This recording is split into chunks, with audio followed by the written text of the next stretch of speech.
Voici 5 mensonges qu'on t'a toujours racontés. L'espace n'a pas d'odeur. Tu penses que dans le vide, il n'y a aucune odeur? Pourtant, tous les astronautes disaient la même chose en rentrant d'une sortie spatiale. Ça sent le métal brûlé, les étincelles de soudure ou même le steak grillé. C'est pas une blague. Ce sont les résidus d'atomes excités, de particules solaires et de vide cosmique qui collent aux combinaisons. Et quand on ouvre la porte du sas, ça pue l'univers. Oui, l'espace a une odeur et c'est pas des fleurs. On ne peut pas faire l'amour dans l'espace. On te l'a sûrement dit, c'est impossible, il n'y a pas de gravité. C'est faux. Techniquement, 2 humains peuvent s'accoupler là-haut. Mais c'est pas du tout aussi glamour que dans les films.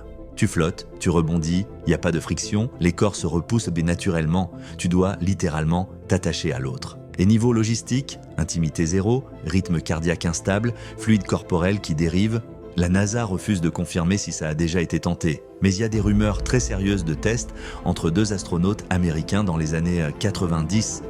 L'espace est glacial. On croit souvent que dans l'espace, on meurt congelé en 2 secondes. Mais c'est beaucoup plus complexe. Dans le vide, il n'y a rien pour conduire la chaleur. Donc si t'es au soleil, tu peux cramer à plus de 120 degrés Celsius.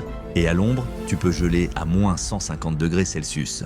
En gros, tu cuis d'un côté et tu congèles de l'autre. Un enfer thermique permanent. Tu exploses si tu sors sans combinaison. Non, tu n'exploses pas. Mais c'est pas mieux.